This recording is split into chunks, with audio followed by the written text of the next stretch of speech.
Recording. Recording in progress. And Right, guys, welcome to the Lean Lifestyle Podcast. I'm here with Dean, who's a client of mine. Been working together for, what was it? Start of COVID? Was it before COVID or? Definitely. What? It was during COVID. It was during COVID. Yeah, it was right near mid the start COVID. Yeah. So we started working together during COVID, and it was all home workouts. Obviously, Dean put in the effort, I must admit, and become extremely consistent with it and achieve some incredible results. And we actually went on to do a photo shoot probably about a year and a half in, which obviously says a lot to the effort that he put in his consistency. I think we've already spoke about this, but it's not going to be a PG one. There's going to be chances that there's going to be a lot of swear words and stuff, because there may be a swear word, not just as Dean, but me as well. But yeah, we've sort of already established that. So that was my first question. I was like, that was literally his first question. So yeah, I just want to kind of give a bit of an insight to Dean's journey, and obviously where he started and kind of where he got to, and sort of things that we come across throughout it, because it weren't a straightforward process, no. Maybe the training and nutrition side of things, but just the fact of going through COVID and in and out of that process, and you had to get a different job and all sorts of stuff so that you could just work through COVID. Like, you forget, it is mad when you think back at all that stuff, honestly. So I just want to kind of get a bit of an insight to like how things were before we started working together. So, I mean, if you want to kind of introduce yourself a little bit and go over where you was before we kind of started working together.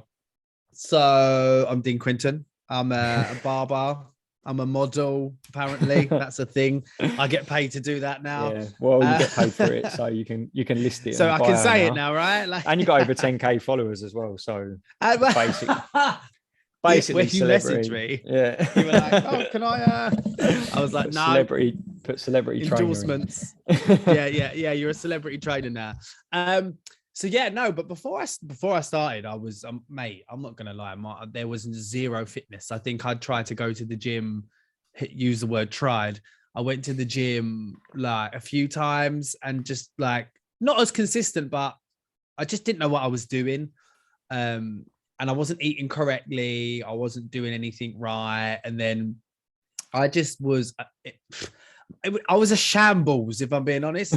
When I look back at it now and I think, how did I get myself in that state? I was like drinking all the time. Like, I was like, when I say drinking all the time, I literally mean I would be drinking like maybe 4 or 5 days a week. And just because, a night thing, just because, like, some people, they go, "Oh, I'm going to go home and have a glass of wine because I got to chill out." It's not a good idea. It's not a good idea. Although you was doing it at that time and probably not thinking the same thing, but...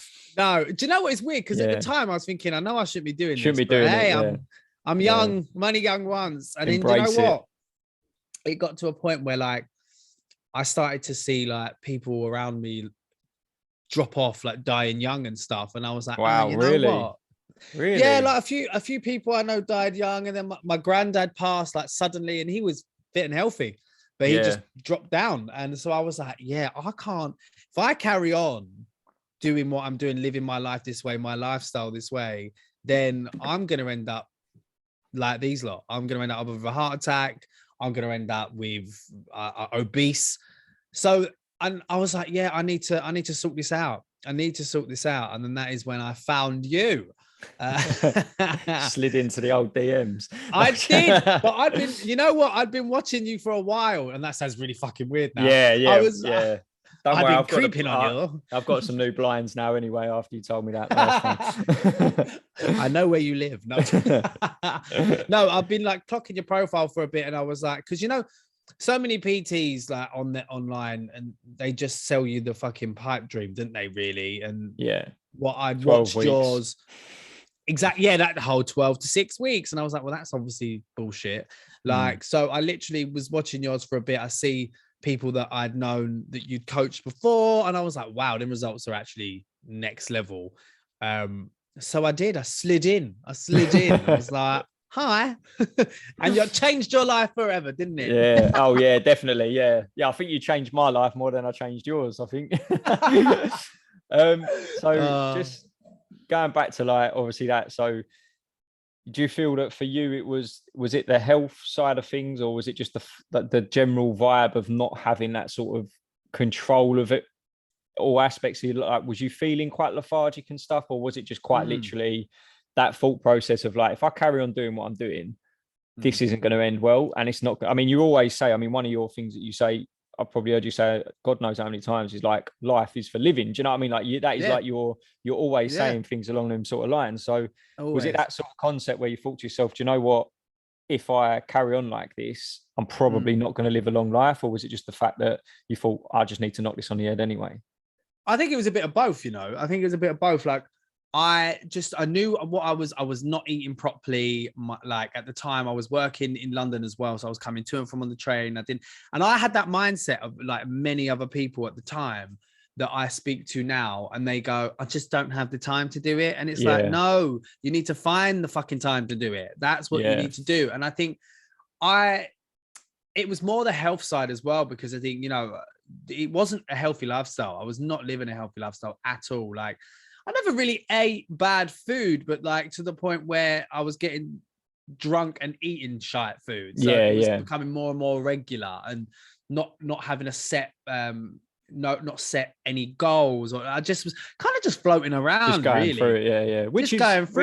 Which is part of life, isn't it? Do you know what I mean? It's not like we've all been there. It's not as if it's something you should. I think it's important to have that phase where you sort of, massively, especially when you come out of it, because you're like, shit, I can't believe I was doing that. Yeah, but then I think if you live that regimented life from start to finish, you're always going to think that, well, what if I did just relax a little bit, like relax in a sense. Exactly. You know, that's another way of thinking. I thought about that as well, and I was like, you know, it gets to the point where I was in my young 20s, and I was like, this is, if I'm gonna like smash it, I just smash my 20s now, do what I need to do, eat shite, drink shite, and then when it gets to like approaching, it's weird because I've always wanted to do it, but I'm like, I'm a firm believer in you'll know when you're ready, because you'll just wake up one day and go, agreed, nah, this is what I wanted. I need to do this. And that was kind of it. I just woke up one morning and was like, I've had enough now.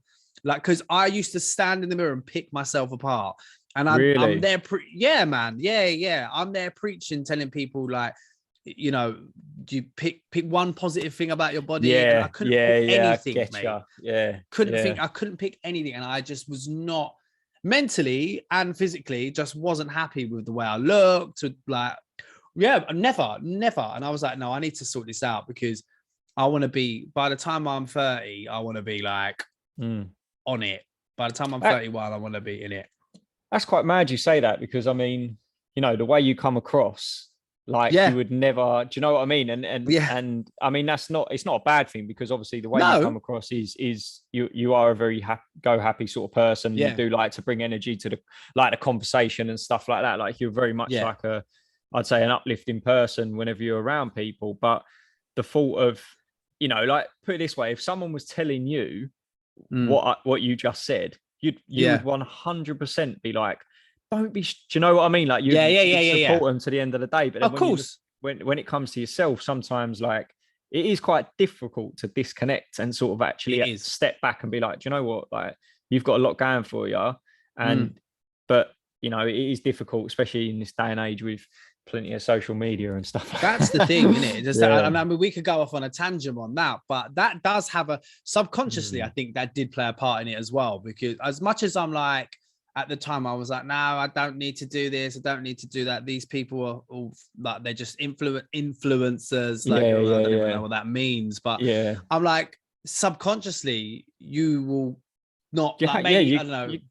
Well, you can't avoid it. It's unavoidable. No, you can't avoid it. This is the thing that I always like put to people, is because, like, you know, helping people get into photo shoot condition, shows, and just general, you know, wanting to look a certain way. Like, I think one of the things I even said to you was, send me a picture of how you want to look. Yes, you did. Yeah. And I do that. And the reason why I do that is because I want to make sure that people have got realistic goals, because I think sometimes what you fail to remember is, like, what you see on Instagram or social media is such a small amount of people compared to, like, I mean, where we live, just in Essex alone, God knows how many people there are. And you're looking at the top, like 30 of them probably around your area but there's still the other like tens of thousands that have got nowhere near that sort of lifestyle. And that's, I think that's one of the things that I've myself had to, it's like you say, it's that subconscious thing. And I think for me, I always have to rein that in and tell myself that as well. And I just went for an unfollowing spree not so long ago of people that, I look at and I admire and think, oh, what a great, but I also know that keep looking at them makes me think, oh, I should do a show. Oh, I should do a photo shoot. Oh, I should cut, when it's like, well, actually, mate, I work a full-time job. I've got an online business. I've got a family. I've got all this stuff. It's like, where am I going to fit in prepping? But yet it's like we don't take time out. We don't take time out to actually, like what you were just saying there, we don't take time out to actually sit back and go, what I'm doing right now in this moment and what I've got around me is actually a lot. And I'm doing, we don't do that because of social media. We instantly go, well, not all of us, but subconsciously you might go, well, okay, so if I'm not doing that shoot or if I'm not doing that work and they're on stage doing that, why am I not doing that? I should be doing that. Yeah. Everyone's got a time and everyone's got a process. Do you know what I mean? Like you just gotta go with the flow. It's so important to take that into consideration, I think, because that is such a drive. Like the amount of times that I've had people that have got in contact with me, got on board, and then a couple of weeks down the line, they can't be asked. And it is because of that drive, that initial sort of, I see your client's progress. I want to do that. And I'm like, this took them 12 months. Like, remember that. Exactly. And they're like, yeah, that's fine. I'm good with that. But the motivation wears out because they're looking elsewhere now. And it's like, back in the day, you'd only know the people around you.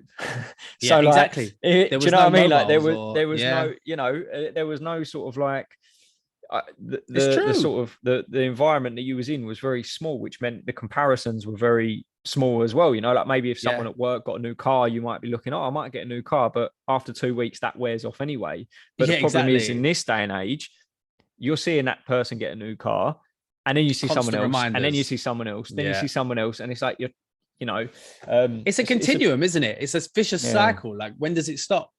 Yeah. When does it stop? When you unfollow everyone.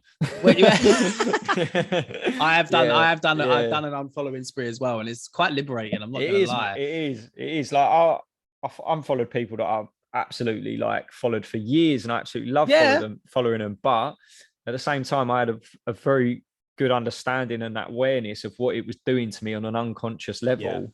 And now and then it would consciously come out, and then I'd be like, oh shit, like this isn't good for me. So I can completely get where you're coming from with that sort of stuff as well. But I do think it's one of them things where when you gain the awareness of it and you can start to see it, you can manage it a little bit better. Massively.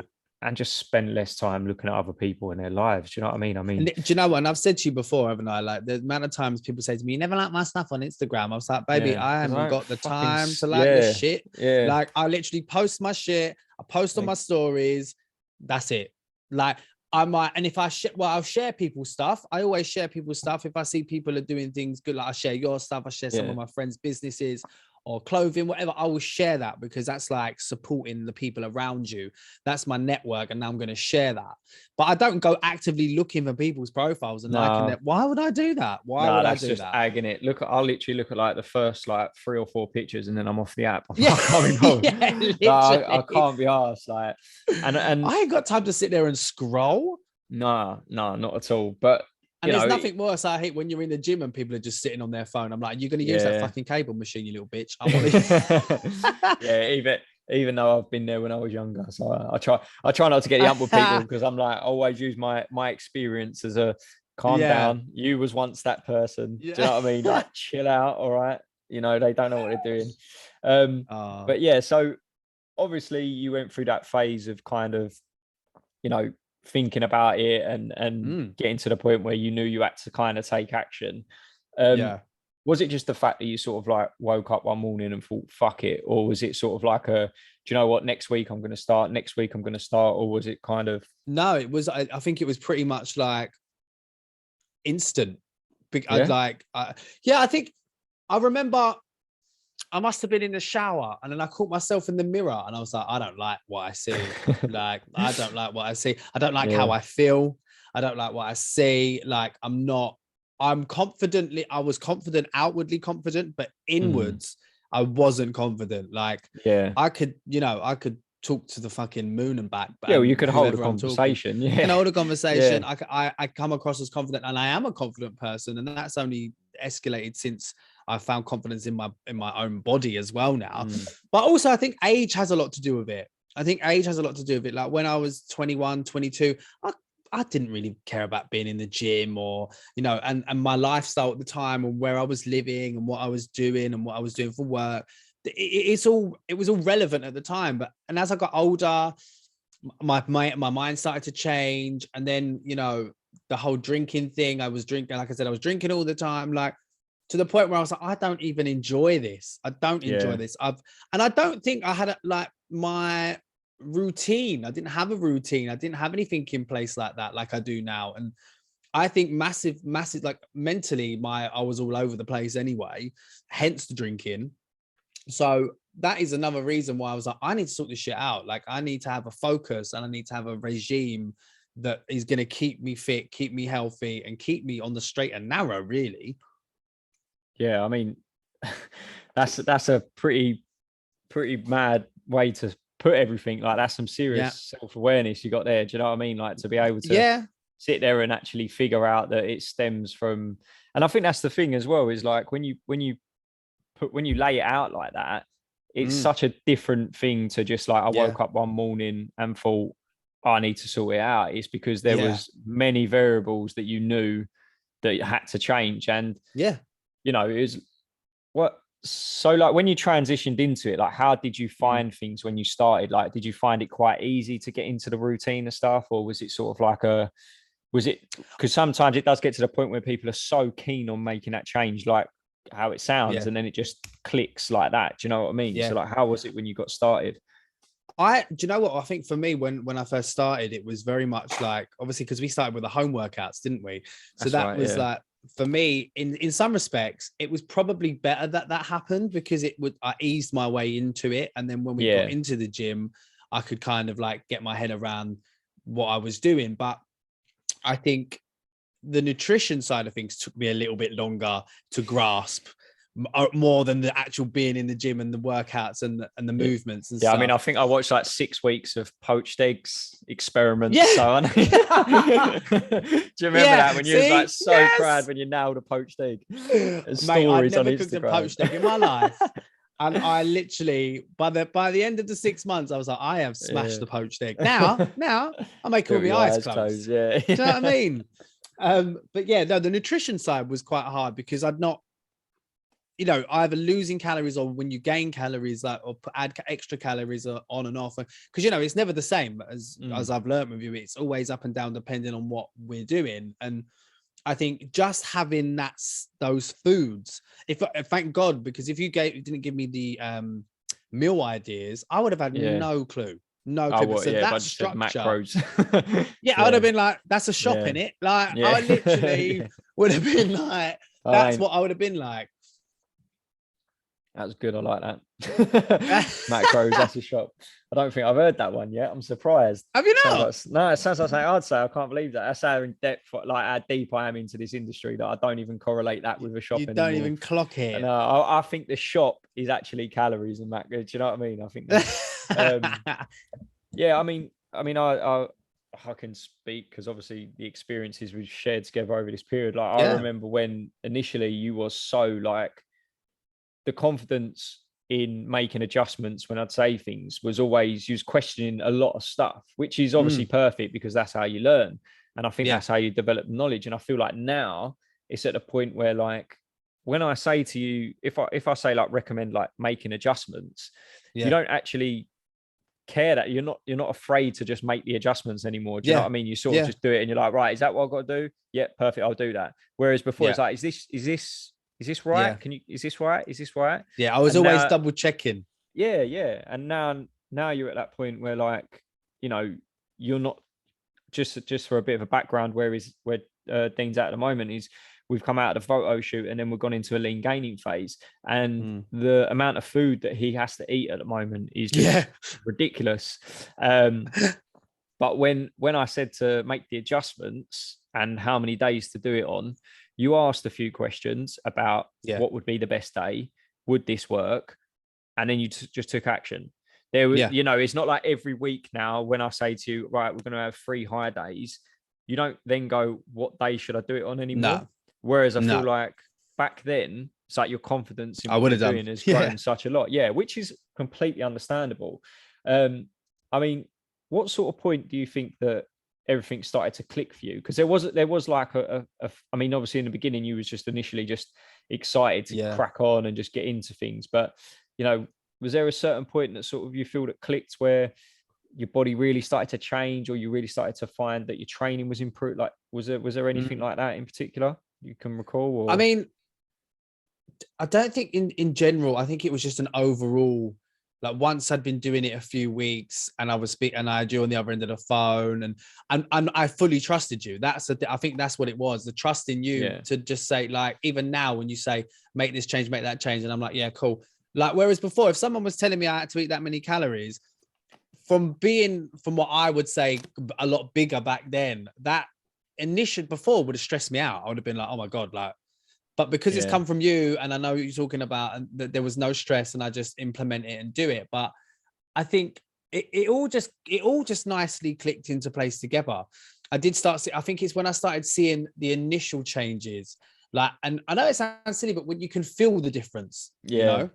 Yeah, I know. I started to feel different. I started to not just like feel different, but my energy levels were different. I was a lot more alert, like these things that I never even knew I could feel like that.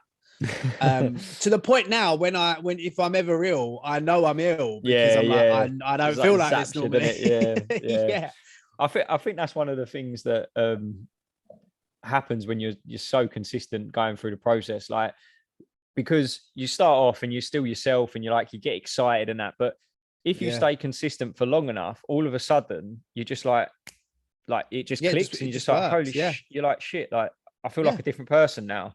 And then that's it. It's like there's no turning back, but it's staying consistent to get to that point, which I think a lot of people struggle with at times. That's the hardest point. I think you're right. A lot of people, that's when they kind of drop off and go, oh, I don't want to do this no more. Yeah, because they're not seeing results. But like you said, it doesn't take, and I remember you said to me, it's gonna take a long time to get, and I was like, yeah, I'm down with that. Like, and I think that's what a lot of people go wrong. They go into these things expecting 6-week transformations. And I'm like, this ain't fucking changing rooms, love. It ain't going to happen overnight. Yeah. Do you know what I mean? You ain't going to keep it. And I think that's one of the biggest reasons why I absolutely hammer that stuff in my content. Like, I am so open with it.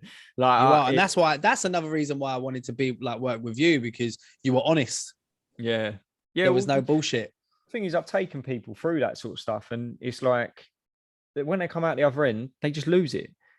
So it's only when, like, for example, with yourself, where we'd worked together for a good 9-12 months, whatever it was, before we even considered doing a photo shoot, because you already had everything in place. You knew how to get lean. You had gone through a short lean gaining phase, and it's like you've got the roots. So for you, doing a 12-week transformation is very different to someone doing a 12 weeks when they've got nothing in place. Yeah, because, exactly that. Yeah, it's like when you come out of it, you didn't even want to eat any shit, did you? You was just sort of like you it's just, it was more just like. Whereas I think what happens is when people because you have to tend to go to the extremes, it's like when you go to the extremes from 0 to 100, like that's gonna have repercussions. Like you're gonna end up in a place. And I think that's why I stopped sharing a lot of like my own 8-week transformations and stuff like that, because I used to tend to have that similar sort of rebound situation, right? Especially with clients. And the thing is as well is, like, for me, as you know, like, I try to build the best relationship I can with my clients, and I don't want to leave someone in a bad way. Like, do you know what I mean? Like, 100%. I get that. I wouldn't be able to sort of live with myself if I did that. No. Like, I think it is important for people to realize that, like, this is, I mean, it's a lot of the reason why I put stuff like this out and preach the lifestyle side of things, because so many people out there are sharing like 12-week transformations of people that is just not realistic for 90%, really 99% of the people that are clicking on it, sort of thing. But yeah, I mean, going from like obviously where we was with that point when you started to kind of notice the changes and stuff like that. Obviously we did the photo shoot, which was which is mad that even happened. Incredible. And that's what I just want to talk a little bit about that. I mean, would you say that's kind of like the best part of the journey that you've done, or was it, because obviously there was a phase, I remember when you first got your abs, like you was literally voice noting me like every fucking day, like they're still there, like oh my god, like I was getting like your pictures and stuff all the time on Instagram, and I said to you, as soon as I get abs, I'm gonna make sure the world fucking sees it, and and trust me, if they follow me, they see it. Like I mean, I couldn't believe it. I couldn't believe I had abs in the first place, and I couldn't believe even after the shoot they were still there, because I thought they'd just disappear, but they didn't. No. Would you say so? Was it? What do you think was sort of like the best moment? Was it that initial sort of like seeing them and believing that you could get that lean, or was it like the photo shoot? Because obviously they were. I think, do you know what? They're two different things, but I think the initial, they're two different feelings actually, because it was like seeing me have abs for the first time was like blew my mind, firstly, and secondly, because I've always been like a kind of like, you know, when you think, oh, I could never have that. Like, I mean, my body's not in that condition, and obviously I was just uneducated on it, and now I know what I'm talking about, and I've learned so much. I know that actually, you know, anyone can have abs. It's just if they do it the right way.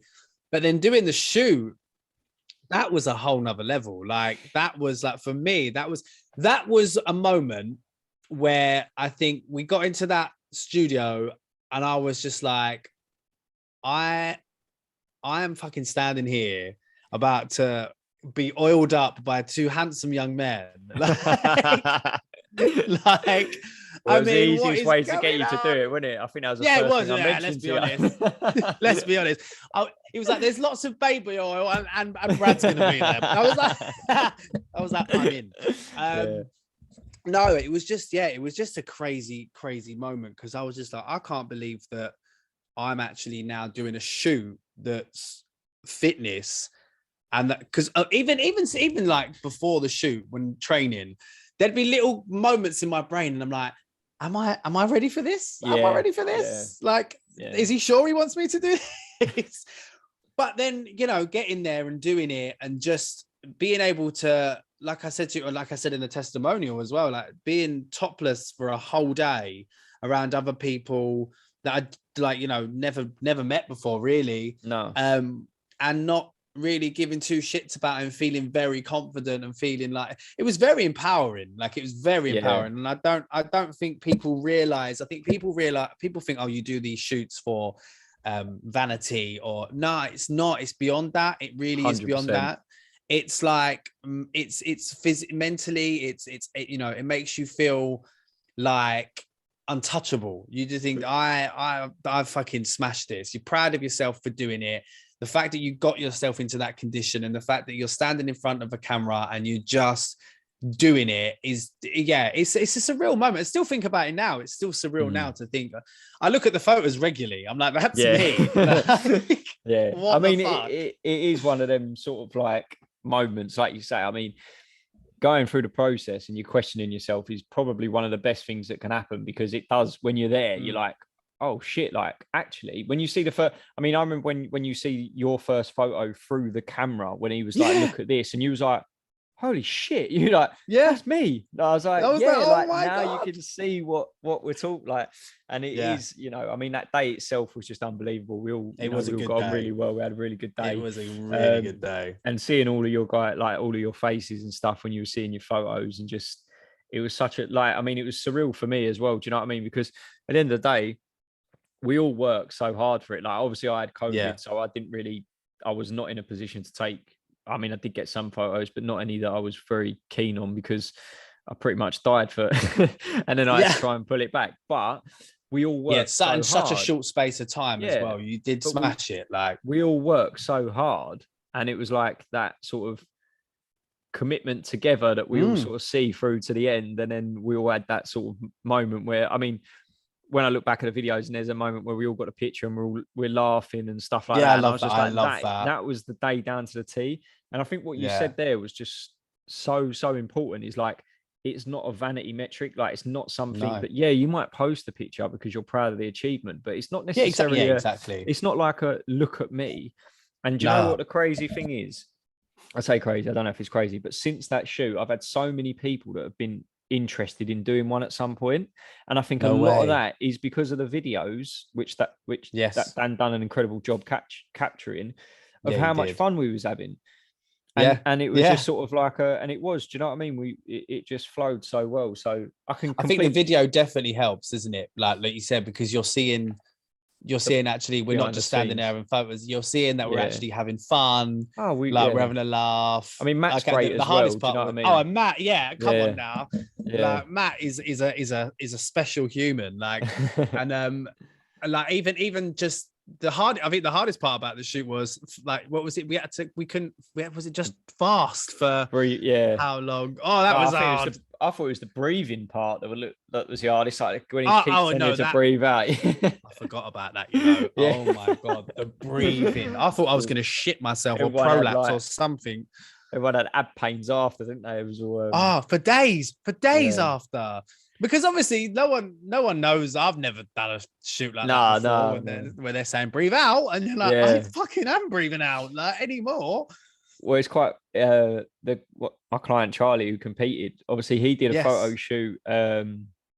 Initially, when we started working together, his goal was to do a photo shoot. So we did the photo shoot, and obviously he went through that breathing out sort of thing, but he wasn't used to sort of controlling his abs. So he thought, because that was how we did it and how we got it out, he was like, right, so that's how I control my abs. And then when we was going through the posing, I was like, you know, control your abs. He's like, yeah, but I can't breathe when I'm doing it. And I was like, no, that's because you're taking that process into a constant. And it's like, because it was amazing, really, because, like, obviously he learned the hardest part first. So controlling his abs becomes so easy, because he had done that thing in the first place, where it's like that hard breathing out and like being able to control them whilst and holding his breath. So because he did that, when I said to him, like, look, just tense your abs, control them, pull your midsection in, still breathe, like, you don't have to do the breathing out thing. And he just done it straight away, and he was like, oh, that's much better. And I was like, but now, but obviously he's got the ability to do both, sort of thing. And it's like, but you don't realize them little things, because, like you say, you've never done it before. Like, if you've never done it, of course not. It's all a learning curve, isn't it? It's a learning curve massively. for anyone that wants to get involved and hop on the old fitness journey. How did you feel after the shoot then? Like, what was your sort of? I was just on cloud nine. Like, I was just I was buzzing still for weeks after, I think. And then and not just that, like, because a lot of people said to me, I think I said to you before, I had a client say to me, oh, so the photo shoot's done now, so is that it? And I'm you're like, gonna see, no, like, can you eat a pie now? And I'm like, fuck off. I was like, no. I was like, it's all that's done is that's one goal that I've smashed, and now it's time to move to the next one, and then the next one, and then the next one. I've already told you, like, until the day you die, you're gonna have me on your because that's how it is. It's always about what smashing the next goal is, and where can we go next with it. I mean, who knows? Maybe I'll compete in a show too. I'm down for that. You'd love that up there, mate. I would love it. I saw Charlie's one on his Instagram, and I was like, he loved it up there. He smashed it, to be fair. Yeah, he looked really well. That was such a good experience, seeing him up there and taking him through that process for his first show, like, and seeing him up there, because obviously I'm taking him through posing and stuff like that, and I'm like telling him all the points of, you know, just enjoy it, relax, and all that. And obviously you're saying it, but it never sinks in, which is not going to until you've done it. Do you know what I mean? It's one of them things. But when he was up there, he literally looked like he'd been up there several times, and I was just like, I love that. Absolutely nailed it.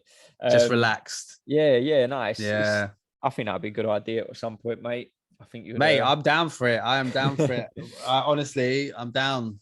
I love a challenge. I love a challenge. It's all about setting them goals, like you say. I mean, you got to keep eating at the moment.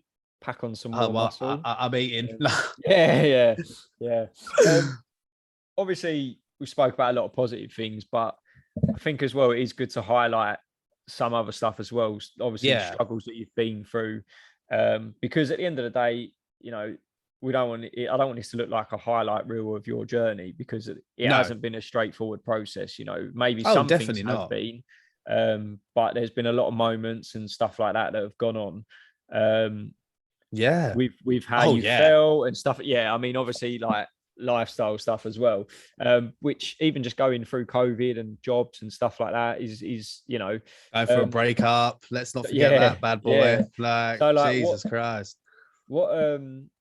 What sort of struggles have you been through, and like, you know, what sort of impact do you think they've had? Because I think sometimes people fail to talk about the struggles and what they bring and how they are actually part of the process. Because I think if you can cope with what you're going through whilst continuing on, it can obviously be a big eye opener that it is something you can stick to for the rest of your life, sort of thing. Oh, 100%. I don't want you don't have to go 100%. into like too much detail if you don't want to. Oh, I don't mind. I'm an open book. Yeah, no, you know me. So yeah, I just want to, because like I say, I don't want people, because obviously we get on, we know each other, we chat, we laugh, we positive conversations 99, even when something's going wrong, it still somehow ends up being positive. Yeah. So do you know what I mean? I feel like we still it is and stuff like that. So I don't want it to seem like just because we've got a good relationship that there hasn't been struggles and stuff like that. Oh, so there's been struggles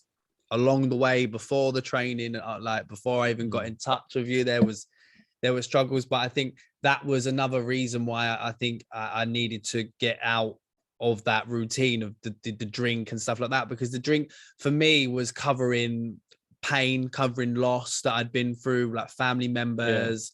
As you know, like my granddad, my stepmom, and then my nephew, all within the space of 3 years was quite a lot to deal with. So then, like any person, I hit the bottle, like, and I wasn't an alcoholic, because I maybe I was a functioning alcoholic without even knowing it, but I was always I needed a drink, or if I ever felt a certain way, I would drink. And then I was getting to a point where I'd be at home drinking on my own, and that is when you get to, and you think, this ain't good. It's not. It's not a social thing anymore. It's not a social thing. It's the problem. Then it's a problem. And then I needed a new focus. I knew that. And with me, I'm quite good at owning my shit.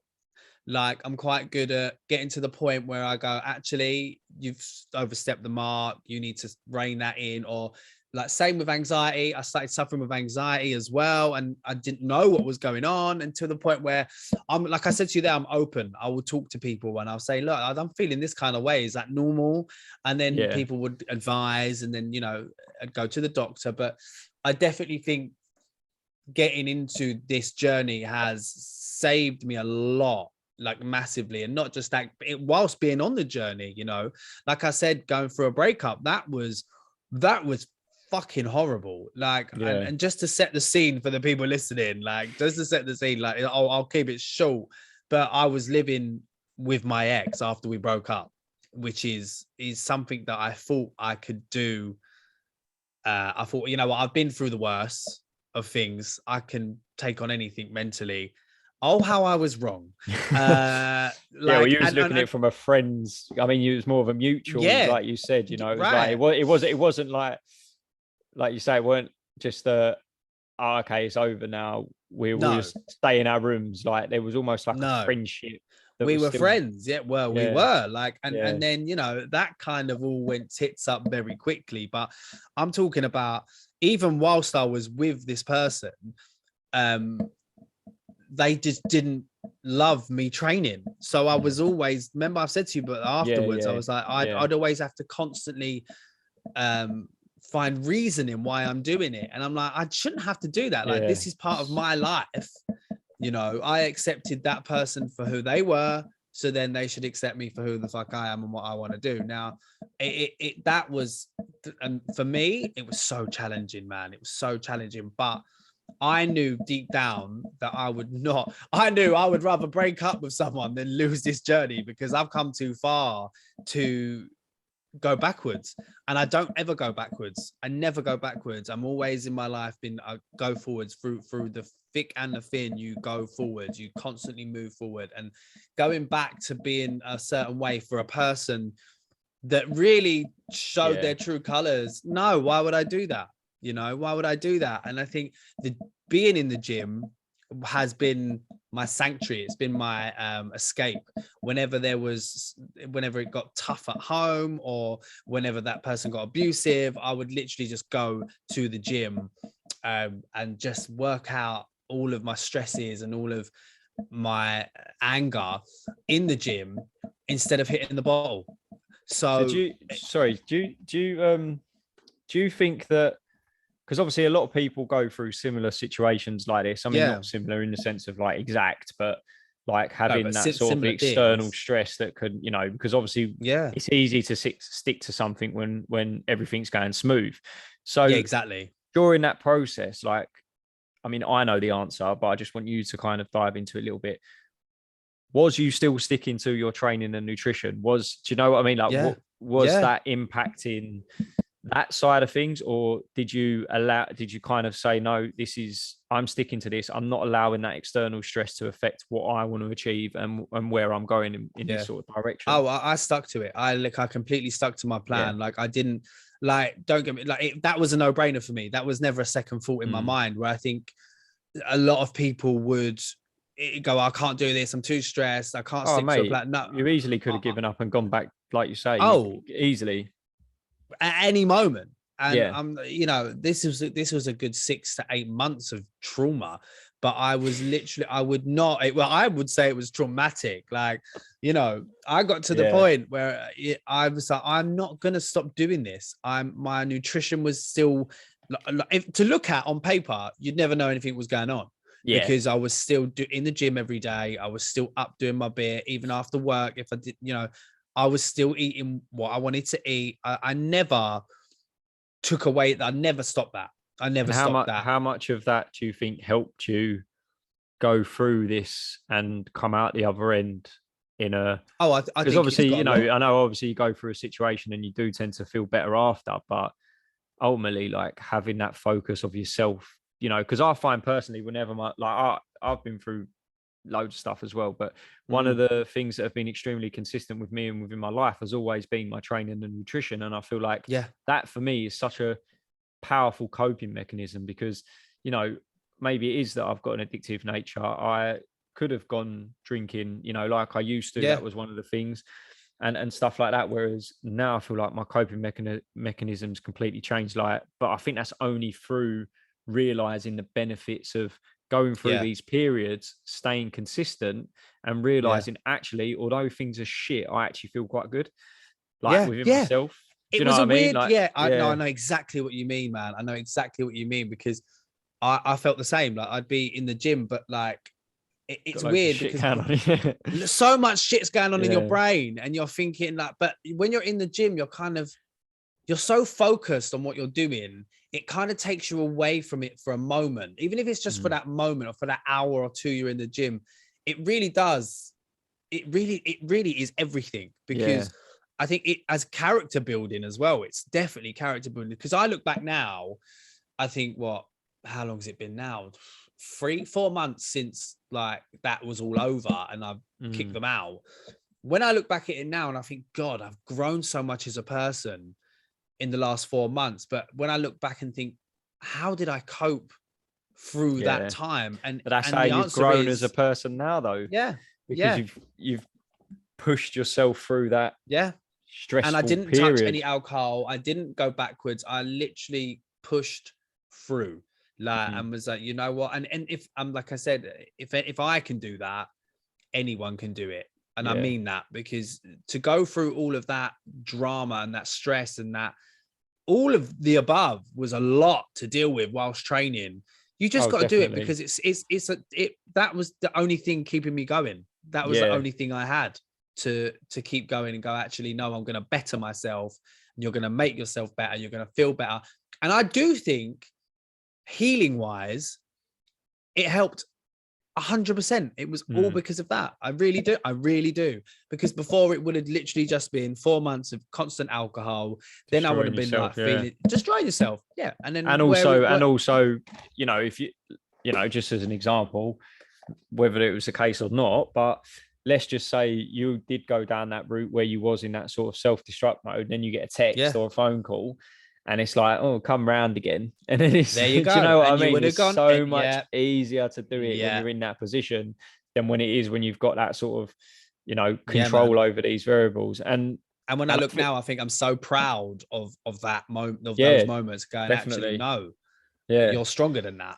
Yeah. Yeah. And I mean, we were speaking through a lot of these sort of situations, and, you know, like I was completely with you with everything you were saying. And I think a lot of the time, you know, you were telling me things, and it wasn't like it was never at the point of like asking for advice. I think you were just saying things to kind of get it out, and that you knew that it was the right thing to do. Do you know what I mean? Because you question yourself so frequently whenever you're going through anything like that. Like, 100%. You know, it's so hard to be like, the difference is, I think when you got together, you was this person. It wasn't a situation where you was together and then you became this person, because that can be difficult. But it's so easy to sort of think to yourself, well, was I the one that was, because I was doing the gym, because I was doing the healthy stuff, and I weren't just falling into that category that they was in, does that mean that I'm, but actually, you know, it's not about that. It's about what you want and what keeps you going. And I think a lot of people tend to blame others for their downfall. And I think that's why I really wanted to sort of bring this up, to be honest with you, because even if one person listens to it, do you know what I mean? A lot of the time people do tend to think to themselves, oh, it's easy to blame someone else because of that. You know, like I could say, oh, it's because I've got kids. It's because I've got missus, you know, I've got to work a lot. I manage my clients. There's no excuse. I do There's this, no excuses, I do that. man. But at the end of the day, what keeps me able to do these things, what keeps me focused and stuff, is that, you know, exactly that, and that's all it is. And that's why I try and say to people, it's more than just, oh, I go to the gym. It's more than that. It's so much more than that. And I think we've even said this before, like even during lockdown, closing the gyms was probably the fucking most stupid idea, because mentally, I don't think they realized how much of an impact the gym and health and fitness has on people's mental health. And it's only since other friends of mine who have now got into fitness and they go to the gym regularly and they eat healthy, and their nutrition side, now they're doing that and they're like, this is unbelievable. I can't believe how much better I feel, not just overall, but even mentally I feel better. And it does. It's like a natural toxin. It's weird. It's like a medicine that you go and you do it and you let it out. And you know, even silly things like now, if I go to the gym in the afternoon after work, I know it's a complete different ball game to when I go in the morning. As in, like, my routine, I feel like I've thrown it out. I'm like, I can't go in the afternoon. Do you know what I mean? Where I'm so used to getting up. And if you would have said to me 2-3 years ago, when you're 33, you're going to be getting up at 5:30 in the morning, you're going to be getting yourself ready for the gym, all kinds of weather, snow, rain, ice, sun, you're going to be doing it, I'd have been like, yeah, fuck off, mate. But I do. Yeah. 5:30 and I just want to point out, this isn't down to me either. This is your own decision. This is my own choice. He's in his own. His military mode was his own decision. I've been like that since a kid, though. I fully support it. I think he's like, I'm the same, mate. Like, I much prefer getting it like training in the morning. Just such a better feeling, a better experience throughout the day. My mood's elevated like ridiculous. That's what I've noticed as well. My mood is different when I go in the morning. Oh, mate, my ability, like, I had a debate with a guy today at work. We're just talking about, we debate quite a lot. Like, it's just a conversation, really. But I love that. We tend to disagree, or I wouldn't even say we disagree. We just question each other. You know, there's always like a fact check sort of situation going on, where it's like, is that actually true though? Is that actually true? Yeah. And now usually I would get like quite aggravated and irritated in these situations. Like over the last few years, I've done a lot of personal development to cope with these things, and I've definitely got a much better grip on it. But today's one was sort of like really one of them ones where I was like, I could feel myself sort of getting a little bit, but then it just went, and I was like, that's mad. You kind of let things go, don't you? Yeah, like just not as tense, I suppose. But yeah, I mean, that's one of the things I try to get a lot of people to take into consideration is like the training in the morning. I think it makes a big difference. Oh man, big time. So obviously we've sort of gone through a lot of your journey, and I thought it was fair play for like opening up with that sort of stuff that you went through, beginning and throughout. Yeah. What do you think like the big differences are sort of between the person you are now and the person you was before? Because like obviously I think we was following each other for a period before anyway. So, yes, or at least initially in the beginning, if you looked at it from a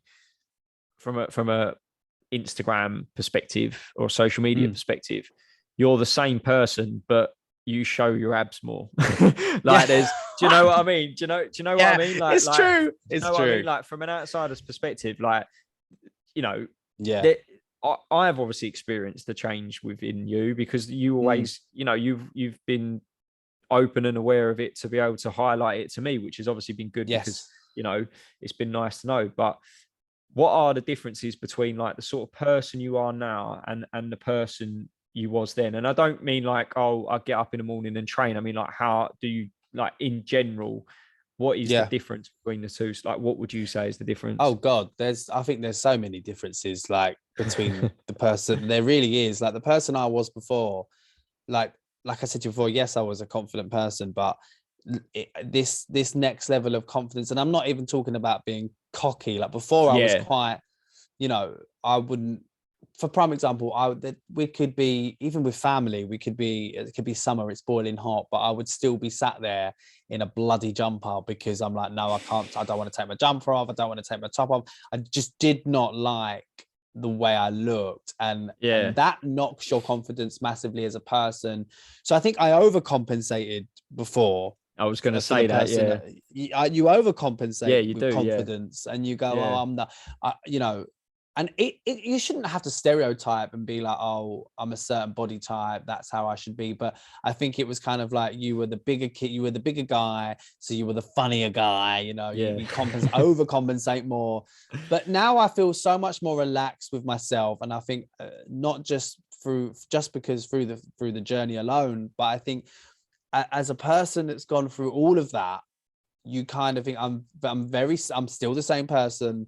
Like you said, on social media and in real life, I'm still the same person, but actually I've calmed down a lot, as in I don't feel the need to overcompensate for anything anymore. I don't feel the need to, it's just it's such a big difference. That's pretty powerful, and even silly things like, again, like I said to you, I literally said this to you the other day, like I was helping a friend in their garden and we was doing some work in the garden and it got so warm and I just paid no mind. I took my top off and I carried on. And I was like, it was only when they pointed it out, they were like, you took your top off? And I was like, yeah, I have, yeah. And they were like, all right. I was like, oh no, look at me. But I was just like buzzing to the point where I was like, this is something so small. But you didn't even have to think about it. But I didn't even think about it, and I didn't feel any type of way. I didn't think, oh, I can't sit like that because I'm gonna have a roll. I can't sit like this. I can't stand. You know what I mean? It's so nice just to be not having to second guess yourself. And I've always said, like, if you're big or small, whatever, and that's what you own it. But 100%. I know for a fact there's a lot of people out there that I know that are of a bigger, like they're bigger bill, and they're not happy with the way they look. But until they get to that point of, I need to change this for my health, for myself, for my personal reasons, then they're not gonna. You can't force people to change. And the confidence that I've grown, the confidence in me is unbelievable. Like, and I do have to say, like, okay, I do post a lot of topless selfies, but I don't only give 3 a or shit. 4 a day. Like, that's not that only much, 3 or 4 a day. I don't think that's a lot. You know what I mean? I mean, Kim Kardashian posts worse. Oh, yeah, exactly. Yeah, you ain't got no film, have you? Have you? Well. That's another podcast. That is not. It's gone viral. It's not gone viral. Not yet. After this, it probably will. Yeah. No, massively. The confidence is another level, and I'm so much more at peace with myself. And I do think that has a lot to do with the training, with the lifestyle. It's with the lifestyle change. It really is. And if I didn't have that, God knows where I'd be now. God knows where. I'd dread to think where I'd be right now. Probably dead. In I know that sounds that's dramatic, a bit, but give it another 10 but it's true years, mate. no, but I think if I didn't come across you, if I didn't have this journey, I feel like it was all meant to be, and I was guided to you in a spiritual way, because I genuinely do think if I was continued on that path, there would be no you know. It would have been another different story. It would have been a different story. We probably would have been having a funeral right now. Yeah. and I laugh about that because thankfully we're having a podcast. Yeah. We're having a podcast. I can laugh about that now because I've been that in that rock bottom place. And I do think, you know, I've always heard people say you have to hit rock bottom to find out who you really are and to bring yourself back up and to have that confidence. And I really do think that is very true. It's not a nice thing to go through, but you go through it, you hit rock bottom and you come out the other end, and coming out the other end is the best feeling. It really is. Yeah. I mean, I think with that, like, I mean, I've experienced, I think I spoke to you before about it. Yeah. But the feeling of knowing that you now have gained the control of stuff. I think that the control, 100%. Do you know what I mean? Like where you said obviously about the like, I just want to quickly go back over a few, like, because that was go on. But like where you said about the not needing to over kind of compensate for how you was feeling, and you know, and obviously that can stem from as well the fact that you're just a healthier, better person, and like I say healthier and better, but what I mean is that generally you are just feeling better. So there's not that necessity to kind of over exaggerate or over, but at the same time, like you say, because you have got that confidence in yourself, now you can just sit quiet and feel good about it. You don't feel, because you don't need to be, you know, I don't need to be the loudest person in the room now, you know. That's the word I'm trying to, you don't need that, the feedback from people to say like, oh, I'm here. Do you know what I mean? Like the clarification. That's it. Yeah. Like, I don't need that. No. And, you know, and that's one of the biggest factors that I have learned as well. Do you know what I mean? Like, I mean, I can talk for Britain, you know that as well. Yeah. So it's like, for me, like as I was growing up, I was the class clown to a certain extent. You know, I was kicked out of this, kicked out of that, doing this, doing that. And I was always, but I was never doing anything naughty. It was just the fact that I would be walking into there and making sure that everyone knew that I was there, sort of thing. And now I've sort of come to realize, like, that was that feeling like that you've mentioned, where it's that sort of, I'm compensating for something that maybe I didn't have. And then as I got through the years and started training and started developing that confidence and the control, which was the biggest factor that I learned, was that then I can sit in a room or I can go out and I don't have to be the center of attention. I can be, and I'm more than happy to be. I'm more than happy to pop jokes and stuff like that. But if it don't feel right, it's fine by me.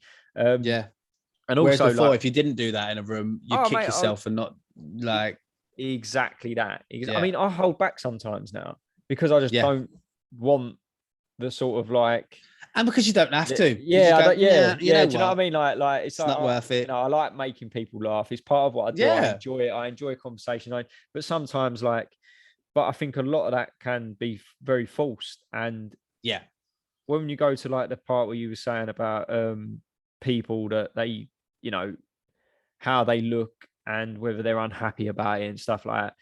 I know you obviously highlighted that, but I want to make it very clear as well. Like, if you are happy with how you look, then that's okay.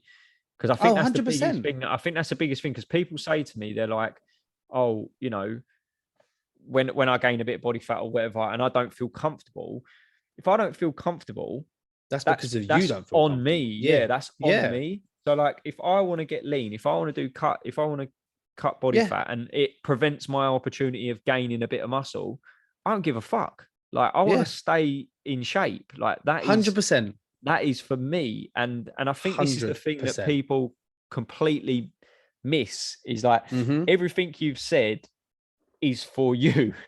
But people tend to get this kind of misconception, or they sort of look at it as Yeah, like they get like an idea in their head. You're doing it for others. Like, what is it for? Is it for other people? Is it, you know, do you want people to look at you? And it's like, I get asked that question all the time. No, yeah. All the time. It's for other people so you can look good? No, it's not actually. I know I look good now. I know I look good, and I'm very happy with the way I look, and I continue to grow and hopefully be happy and continue to be happy. But it's not for other people. No, it's for my own reasoning. It's for my own sanity, my own feeling good. You know? Yeah. I don't care. I don't care what other people like. It's not for them. I don't care if they look at me and think fat shit, amazing body, whatever. I don't care about that. It's about how I feel. And it is nice to have compliments. I'm not gonna lie. Like, people go, since the shoot and before the shoot, like, since I've grown with the process, but since doing this, like, people, I've had compliments be like, your body's amazing, and I'm like, oh really, thank you very much. Like, you know, that for me to hear that is mind-blowing, because I've never been that person. So it is mind-blowing. But it's usually like you sending the message, isn't it? It's normally me being, I'm like, you are incredible. But it's very much for me. It's and same as you.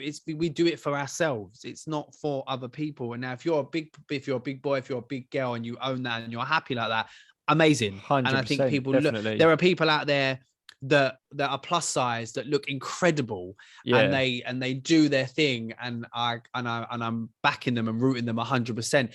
Doesn't mean because they're plus size they're not healthy. No, they might just be and also because I'm now into this lifestyle, and you're very much, it is your job, doesn't mean we discriminate against those people. Not at all. No, not at all. No, those people are incredible at what they're doing. But I just have to stress that, because I think people must go, oh, you champion just the healthy, and I'm like, no, I champion everyone. I champion everyone for big, but at the end of the day, like, if you are unhappy with it, then change it about it. Change it. Because no one else can do that for you except for yourself. No one. And I think that's, you know, because, like, I mean, I've told myself different things, you know, like through well, I've been training for a long time, so but I've been through a lot of different phases, you know, where once I was like, I just want to be really big, so I bulked up, and I was like, why do I want to be big? Actually, that's not for me, that's for other people. That's so that when I'm in a room or around other people, I've got a bit of a alpha, intimidating sort of vibe about me, where no one's gonna even question, pick on you. Exactly. To an extent. Do you know what I mean? It's like, especially going out, like, younger, going raves, clubbing, all that sort of stuff. Exactly, like, that. You know what I mean? It sort of benefited you. But at the end of the day, the reason why I did that, at no point was it, I didn't feel actually any better. Like, if anything, I got targeted more. Because you were the big one. Because but it was sort of like a, you know, the way that I carried myself. But this is the thing, is like, it works both ends as well. Do you know what I mean? Like, some people do tend to kind of think to themselves, oh, like, this is better. This is what I want because of this, for that social, you know, thing. And it's like, well, actually, if that's what you want and you genuinely want to be that way, amazing. But check yourself and question why you're doing it. Because if you don't, you'll never see it through. Because if it's for other people, you've got no chance. And like you say, sometimes you've got to hit rock bottom to kind of realize that as well, man. You really do. And you really do. And also, like, I don't think I didn't realize how much of an impact, or even you must feel like this as well. You don't realize, because not everyone will tell you, but your social media, your person, what you do has a massive impact and a massive influence on other people, which for the positive. And I didn't realize how much my journey has had a positive impact on other people. You know, even clients. I've had people say, oh, I've said to you before, like, I've had people come up to me and say, since starting this, that my journey has influenced them to get healthy and to get into it, and it's made them change their lifestyle. And I'm like, wow, you know, because I've never been able to have that impact lifestyle wise on people in other aspects of life, like on being, on coming out, and, you know, being LGBTQ, being queer, like, that's that side of things I've been able to champion and been able to 100%. show people how to be themselves easily. But when it comes to the lifestyle side of things and the way you look, that's never been my bag. But now it kind of is it all comes in with that, you know, especially being in the LGBT community, because there's a big, I do think, and it's not spoken about enough really, there is a big thing in that community where body image takes on a massive role in the gay community. It really does. You know, you've got different types of body to name different things, and there are so many people out there that are not happy with themselves. Imagine I was the gay kid, the fat kid, and the bullied kid. So all of those things, how have I managed to then spin that around? Because I use that negative in a positive. Yeah. And that is another thing I think the people listening to this could benefit from is take all those negatives that are being thrown at you right now or have been thrown at you and use it. It's like when people say nerves, use those nerves for the positive. It's energy, isn't it? Yeah. It's energy. Yeah. Exactly, bro. Use that energy and do what you've got to do to make that better. Yeah, 100%. Oh, that's quite, do you know what? I've never actually, I mean, obviously, like you say, it's not spoken about a lot, but no, when you say about like the body image side of things, I mean, that is a whole, that is like a whole category on its own. But then in with straight people, that there's a big body image issue now, again, with social media. And I think a lot of people in any sort of relationship or any if you're gay, straight, lesbian, bi, whatever, there's always going to be that anxiety of the way you look the first initial time, you know. This is probably me just being not naive, but I suppose because when you speak like yourself, you're very open with everything. Oh yeah, because you are very open and you come across that way, and I'm assuming a lot of your friends and stuff are similar. It's very hard to think that you then have that body image, whereas like, you know, when you say like straight people, they tend to have like a similar sort of thing, but they a lot of the time don't, because where you've come out and you've gained this huge amount of confidence by being yourself. And I think that's so like important for that side of things, that you've gained this whereas a lot of people, they don't actually find themselves because they're like they're not willing to. So it's like, it's weird because like you say it, like obviously I've got see people that you follow and you share, and I look and I'm like, wow, like that is someone who clearly has got full fucking confidence in himself, like unbelievable. And I'm like, fair fucking play, like that's it. Like you make it look like effortless. Effortless. So then when you say that, it's quite hard because like with you come across like it's so effortless, but to sit there and say that you've had that, it's just I don't know, I just find it quite I think I do. I think what you're saying there is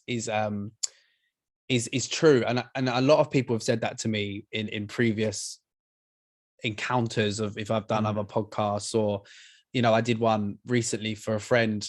We did a live video on Instagram for his mental health charity, and a lot of people were like quite shocked, and they were like, can't believe, because I think a lot of people don't really believe how honest and open I am.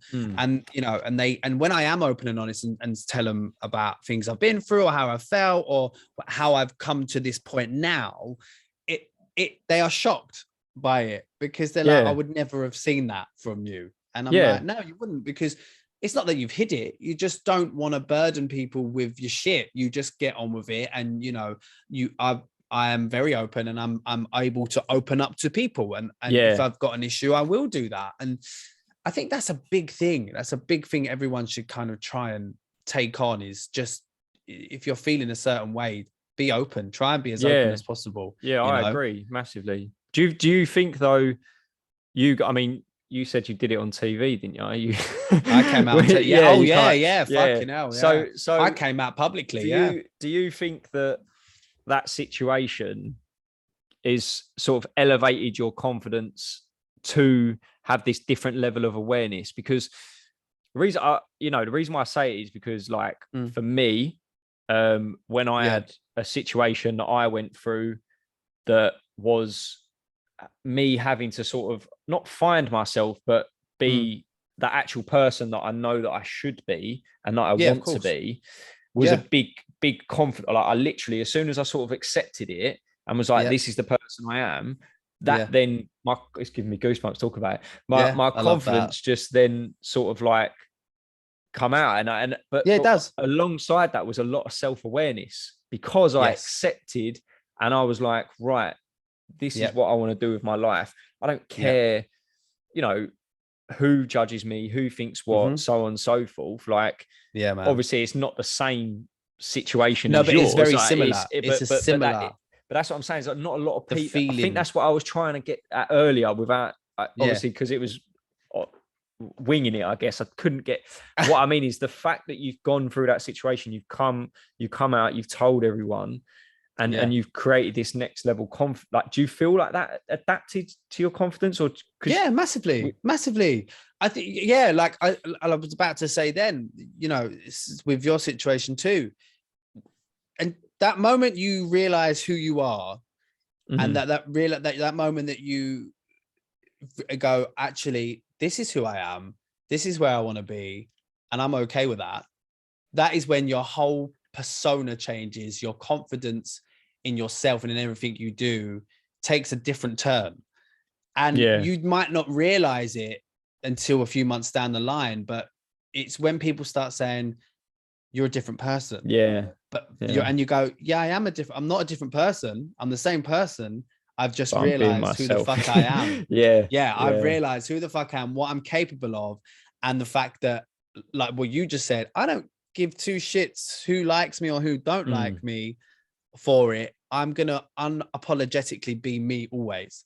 And the minute you do that with anything in life, and the minute you realize who you are as a person, because it doesn't just count for coming out, it counts for anyone struggling with who they are.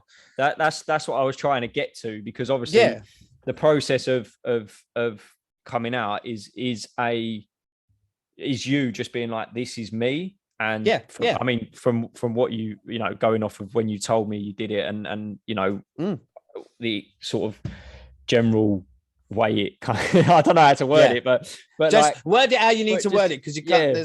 You can't offend anyone. I know what you're saying, but at the same time, it's like, I don't want to. It's hard. I don't want to come. You don't want to offend people. I don't want to offend people. I know what you're saying. And I know. Like, it doesn't matter whatever way you look at. There's loads of ways to offend everyone. So it's not just. It's not just. These days. I even had to bring back what you said about people being overweight and they're okay with it, because I don't want to offend them either. So I put everyone. Oh no!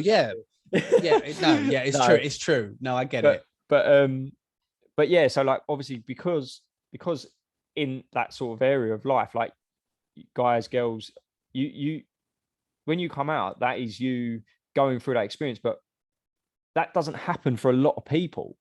Because a lot of people don't ever actually, whether it doesn't have to be your sexuality, I'm just talking in general. In general, like that must be such an over, like, I experienced it, and I can only imagine it was, for you, it was quite an overwhelming experience to be like. But that's what I was saying, like, within that community, it must be such a common thing that people are just themselves. And it's not, and I fucking love that, because I think the fact that you don't give a shit about what other people think, and that's not because you're ignorant or you're rude, or it's because if they like you, they like you. If they don't, they don't. And it's because you're just living your life. Yeah, exactly. You need to live your life how you feel best, not how other people will see you and see that do you know what I mean? I think too often as human beings, now taking off gender or sexuality, just human beings in general, too often we kind of always go, oh, I shouldn't do that because so-and-so might think this, or I shouldn't do this because that. No, like, or because they're not doing it, so why am I doing it? Or because they're not doing it. Yeah. We tend to be sheep a lot more than shepherds a lot of the time, and that is not that is not the world. I mean, the world wants you to be like that. In you know, if we can get deep, I won't get too deep, but the world wants you to be a certain way. You know, the things you watch on telly, the way you're brought up, where you live. There are certain ways, and that's what I mean by sheep. Everyone conforms to being in society. Where someone like me is always told, you don't conform to society. You don't do what. No, I do. I do what I need to do. Because I'm just doing me. Like, I'm not gonna follow a crowd. How does that even make sense? That is like, do you know what I mean? No, oh my God. How can there are people out there like that. What, that actually say that? You don't conform to society. I've had people, mate. I've heard, listen, that's a polite way of putting it. I can only imagine. There's other ways. There's other people have said stuff, and I think, wow, okay. So, but then what they don't realize when people say these sort of things or anything against the person I am or what I believe in, then that just makes me want to be more like that. They especially don't realize in front of them. Right. So I'm just going to be like, I'm not an overly camp person. I can be. And, you know, when I'm doing my shows and when I've got things to do and I'm putting on a performance, then of course I'm going to be an extent. We all be, of course. an extra version of themselves. So you up it a bit. You know, you got to bring that energy in you, right. You got to bring that energy. It's all about energy. But if I know someone's fully said something about me or says, "Oh, I don't like him because he's like this," then I'm going to be extra that person just to piss you off even more, because I think I'm not doing anything wrong here. I'm just living my life. And it's the same with anyone. You just got to live who you are. And like you said, it doesn't matter about sexuality, gender, whatever. We're all humans at the end of the day, and we all go through separate things, and we all go through things that are going to change our lives and make us different and potentially change you forever.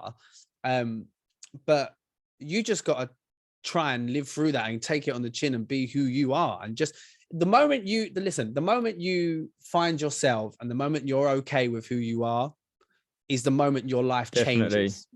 And people, and you may lose people along the way, because they'll say, you've changed. No, I've not changed. I've just realized I know what I want from life. You know? I mean, I think the way, I mean, there was reason why I wanted to get into this as well. It's not, I am going to convert it back to like the training and stuff as well. But the obviously that was perfect. Like, I think that's such an important point without a doubt. And everything that we went through there is probably going to surprise quite a lot of people. but this is exactly what I mean. Going back to when people say they don't have enough time, their partner's in the way, their kids are in the way, it's because you haven't taken control and you haven't accepted what, if you want to be a dad with a dad bod that works a 9 till 5 and just goes home and enjoys time with their kids. I say just, I don't mean it like that. I'm just saying that's what you want to do. That's fucking brilliant. If you want to be someone who is a dad, looks after him, like trains all the time, works a lot. If you want to, but the problem is everything's gone to like the extreme now, because they're seeing other people and they're not actually sure what they want. Like so many people do not want to get abs. They say they want it, but they don't. No, and that's when you go. And as soon as you accept that, I think that's a fucking bit. And you know, obviously that wasn't my idea to go through all of that conversation and then turn it into this, but it kind of did stem from that. And that's what I was trying to get. That's the natural conversation. Like, that's what's the best thing about it. Like, as an example for where your situation on TV that you were sort of built up for, sometimes for someone else, that's them turning around and saying to their missus, right, I need to sort my shit out now.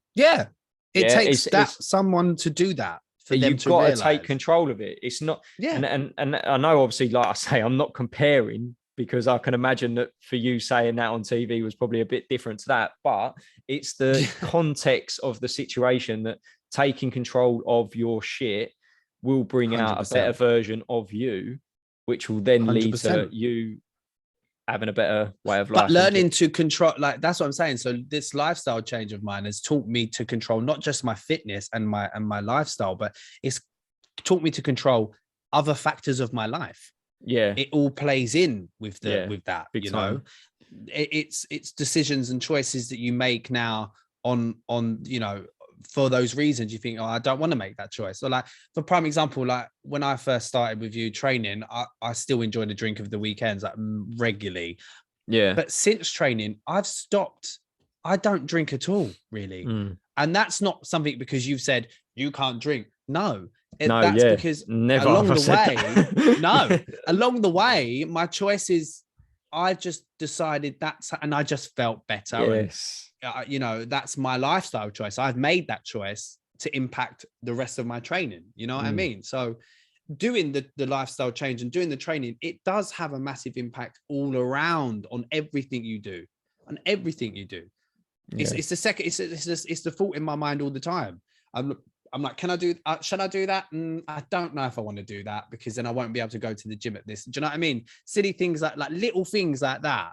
I will make the decision to go, actually, I don't want to do that because like, say, prime example, someone says to me, oh, do you want to come out this time and do this? And I'm like, no, because I want to get up early and go to the gym, you know? And then you go, well, you're boring. I'm not boring. I'm just making what my choices. Want to do. Yeah. Yes, exactly. You know what I mean?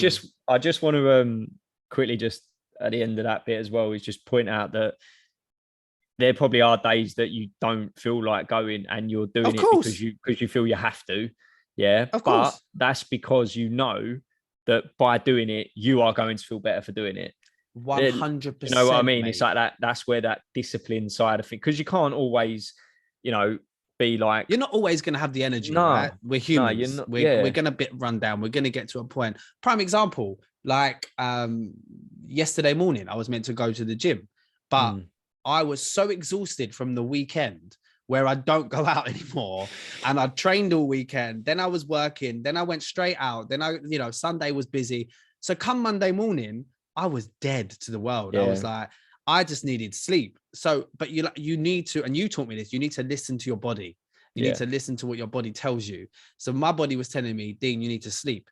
It's okay. You just go to then I woke up and I was like, oh my God, like I should have gone to the gym because I know as soon as I go to the gym, I feel better.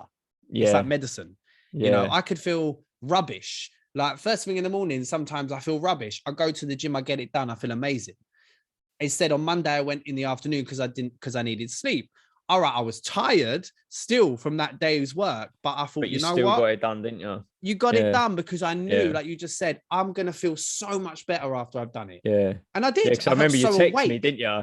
You texted me, WhatsApp me to let me know. And then I think I'm in the gym tonight. Like 3 hours later or something, I remember it just come up like, Dean's just finished his workout. I was like, well, there you go. I didn't even need to say to him, make sure you get in there, mate. Yeah, already done it. But yeah, I mean, like that itself is just, that's just what it's about. And I just, you know, I think there's something empowering about it where you are in control of what you want. And massively. Whether it's abs or just how you feel. I mean, let's be honest, like you got, I say you got lucky, but you've been able to eat a lot of food and get very lean. Yeah. So for you, you know, it has been a tough journey because you have to stay extremely consistent, which you have done down to a T. You've nailed it, absolutely nailed it. And you've been able to achieve something like that. So it's like when you've done that and you've experienced getting down to them sort of body fat levels, it's great, but you don't need to get to them body fat levels to have a good life.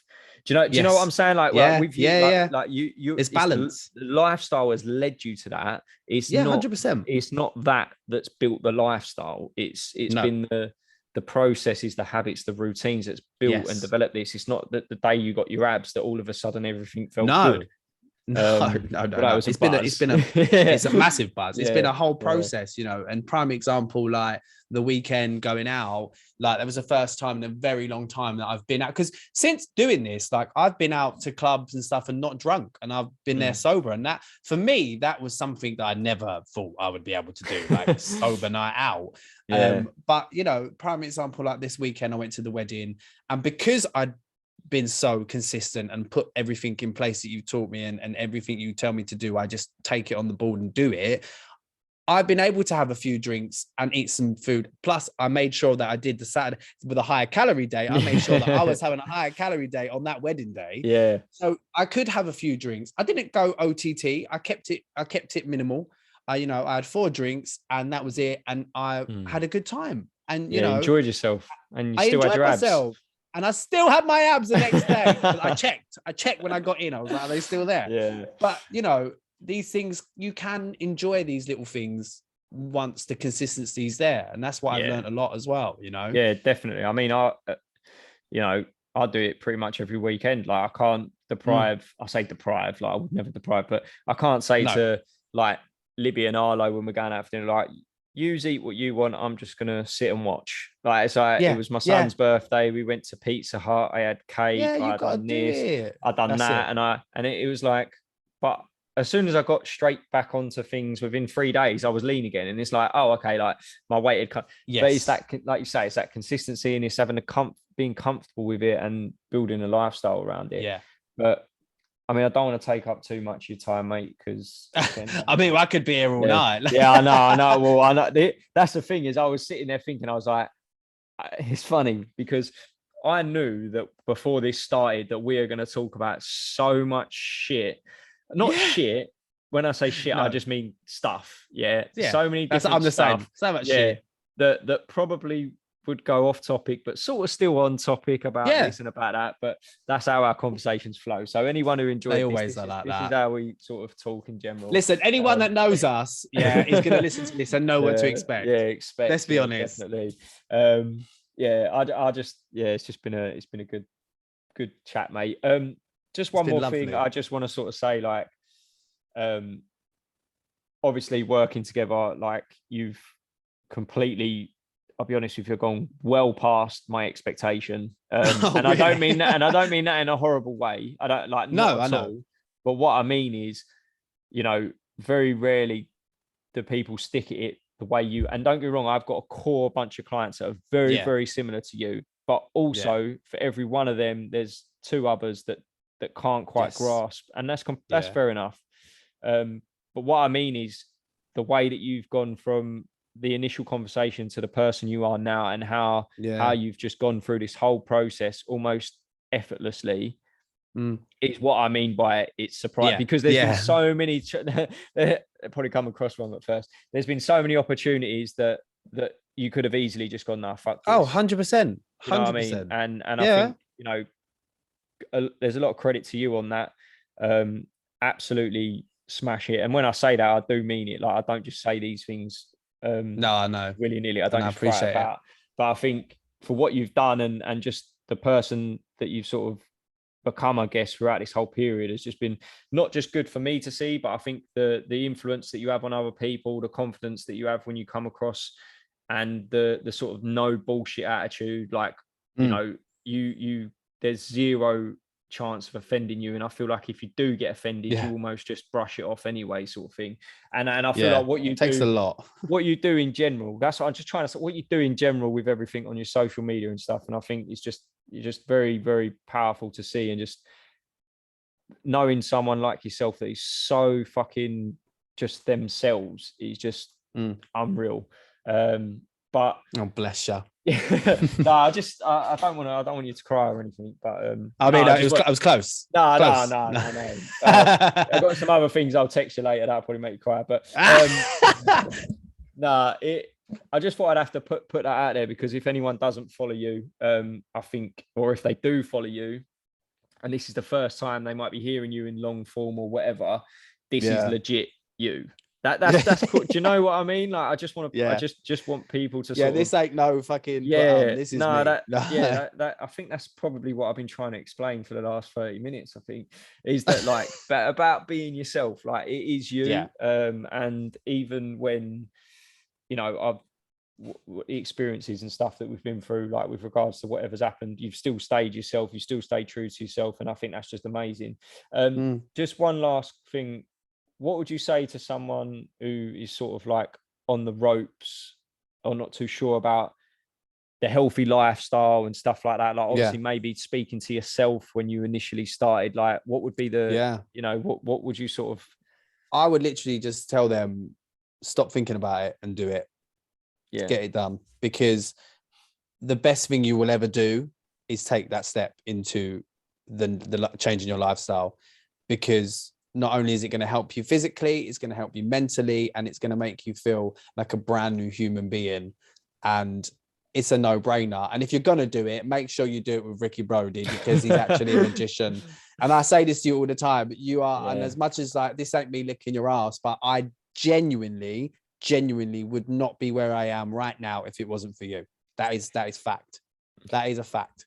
And you can keep that as a testimonial, and you can put that on your book when you write one. That's definitely, I'll probably have you as the cover, mate, I think. Yeah, both of us could be the cover. I'll have you as like, when I have book signings, you'll definitely be there, mate, because you'll be queuing up every time. I'll be like, right, when you're at the queue, just keep telling everyone how amazing I am. I could do that. I could be your hype man. Yeah, I mean, no, honestly, I mean it.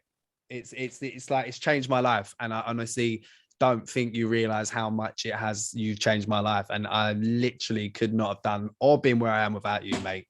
So I appreciate thank you. I appreciate you being open with it and not taking all credit. Always. No, I'm joking. Could you imagine? Could you imagine? Oh, yeah, it was all me. Yeah. So I don't even know why he's around. He keeps messaging me and tagging me and shit. But who is this person? He's not done anything. But yeah, I'll just end it there now. I don't know if you want to put your what your Instagram is, just in case anyone's actually listened to this point. Oh, they will be listening. Don't doubt yourself. They listen. So yeah, if you want to follow me, I am at Dean Quinton on all social media, on every single thing. You can find me there. Mainly Instagram though. Mainly, he loves it. And like I say, if you're not following Dean and you've found his content amusing, or he's just this conversation amusing in general, that is what he's like on a regular basis. And if you are already following him and you've listened to this point, it's not fake. No. Yeah, the microphone's going to go and we're going to go, thank fuck for that. Yeah. Start talking completely different. Do you know what I mean? I'm actually well spoken. Yeah. But right, so I'm just going to end that there, mate. I'll cool. Stop recording now.